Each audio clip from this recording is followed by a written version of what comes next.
अच्छा नहीं आया। जी, अब कुछ लोग ये कहते हैं कि कहीं ना कहीं महिलाओं को कथा कहने का अधिकार नहीं है।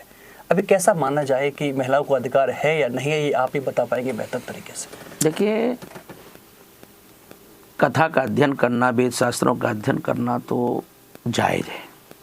गार्गी जैसी महान विदुषी, अनुसुईया, बहुत सी देवियाँ हुई हैं, विद्वान हुए, लेकिन हमारा जो शास्त्र है उसमें कहीं या श्रीमद् भागवत में कहीं भी ये निर्देश नहीं मिलता कि किसी महिला को किसी व्यास आसन से पीठ से उसका उपदेश करना चाहिए, क्योंकि स्त्री के अपने जीवन में ही महीने में 4-6 दिन जब वो मासिक धर्म से होती है तो उसको अपवित्र माना जाता है। तो इसलिए मुझे लगता है, फिर अपना है, अगर वो अपने मासिक धर्म का उस समय का वो बचाव करती हैं और फिर भगवान की कथा कह रही हैं तो ये उसका भाव है और उसका स्वागत भी करना चाहिए। जी, अब एक सवाल और आता है, कहीं ना कहीं बात आती है कलाकारों की, तो शास्त्री के साथ साथ और भी उनका स्टाफ होता है। कहीं ना कहीं आप देखेंगे कि चिमटा वाला चिमटा बजाते बजाते ऊपर नीचे उछल कूद बंदर की तरह हरकत करते हैं। ढोलक वाला ढोलक बजाते बजाते ढोलक लेके शास्त्री की गर्दन में डाल देता है। क्या ये कृत्य, इसको आप कैसे देखते हैं? नहीं, एक कथाकार और कलाकार का ये तो गलत है, और सही बात तो ये है कि ये लोग देवी सरस्वती का अपमान कर रहे हैं और समाज में ये कहीं ना कहीं विकृति और फूहड़पन फैला रहे हैं, और ऐसे लोग हमारे जीवन में तो स्वीकार नहीं होंगे। जी, स्वामी आधार चैतन्य जी की जब बात आए तो अभी पिछले कुछ दिनों से एक मामला लगातार ट्रेंडिंग में रहा। स्वामी जी के खिलाफ लगातार सोशल मीडिया पर कॉल रिकॉर्डिंग, वीडियो, तमाम शास्त्रियों ने अपने अपना वक्तव्य दिया। उसके साथ स्वामी जी पर हमले की भी बात की गई है। पूरे प्रकरण को आप कैसे देखते हैं? मैं मानता हूँ स्वामी जी का जो त्याग और संघर्ष रहा है और श्रीमद् भागवत के प्रति उनकी जो जिम्मेदारियाँ रही हैं, उन्होंने जो आने वाली पीढ़ी को जो जिम्मेदारियाँ सौंपी थी, तो ये तो बात मैं भी मानता हूँ कि उनकी जो आने वाली पीढ़ी है वो विकृति की तरफ जा रही है, और उस स्वामी जी का जो सपना था उसको पूरी तरह नहीं निभा पा रहे हैं। लेकिन स्वामी जी के ऊपर, स्वामी जी के अध्यात्म जीवन पर उंगली उठाना, मैं जहाँ तक मानता हूँ कि सूरज के ऊपर थूकना है, ये गलत है। कुछ लोग जबरदस्ती कहना चाहते हैं कि हम आपके शिष्य हैं, और उसी बात को स्वामी जी ने नकार दिया और डांट फटकार भी लगा दी। ऐसे शिष्यों के लिए क्या कहेंगे जो स्वामी जी को अपना गुरु बताते हैं और शिष्य होने की बात करते हैं?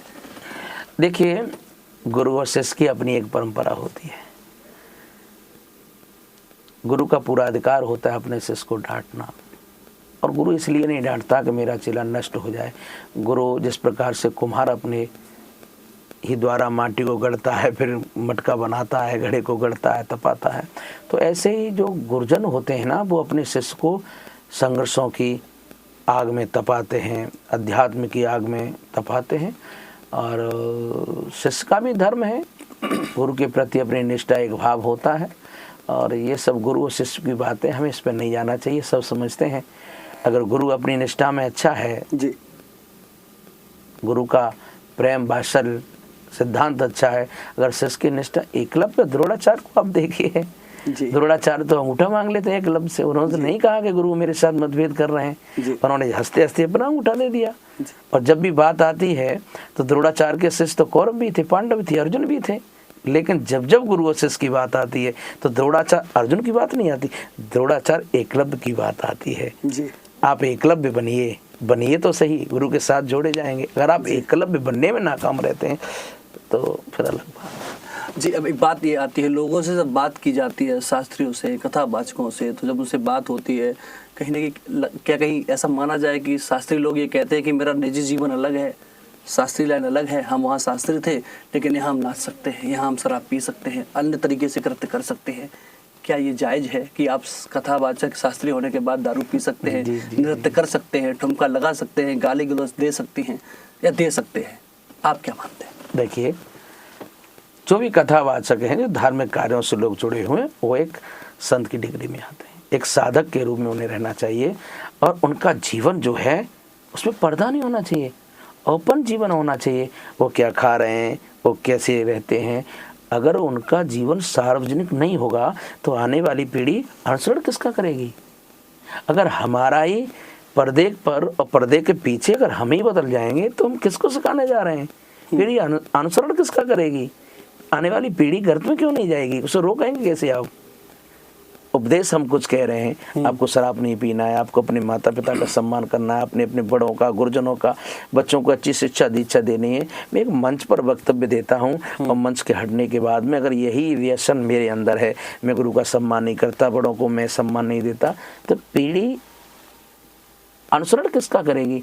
तो मुझे लगता है ये जीवन का अपराध है। और जो अपनी कथनी और करनी में जिसके जीवन में भेद होता है, जिसका जीवन सार्वजनिक नहीं होता, वो न तो संत है न कथावाचक है। जी, कहा यह जाता है कि बात भागवत की आती है। क्या लगता है 7 दिन में कथा को कहा जा सकता है? मुझे नहीं लगता। हम भगवान की जो वास्तविकताएं, स्वरूप को, कथाओं को थोड़े थोड़े छूते हुए जो समाज में एक नई दिशा देती हैं, एक नई प्रेरणा जो कथाएं देती हैं, हम लोग उन्हीं को छुपाते हैं।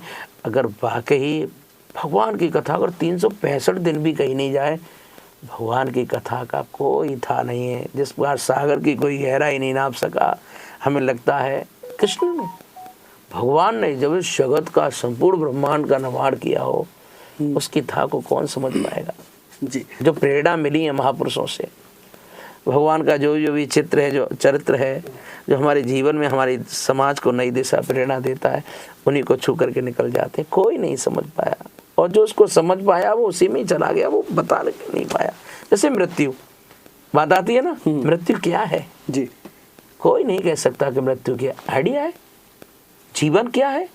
जीवन आपने जिया है, आपने जितना भी वर्ष आपके यहाँ संघर्ष किया, आप जीवन के बारे में बता सकते हैं। अब कोई किसी को पूछ ले मृत्यु क्या है, मृत्यु समझने के लिए मरना पड़ेगा, और मर जाएंगे तो बताने कौन आएगा? जी, तो एक लॉजिक है, एक सोच है, एक विचार है, मृत्यु के बारे में रख सकते हैं। मृत्यु को देखा किसी ने नहीं, और देख लिया वो बताने नहीं आया। जी।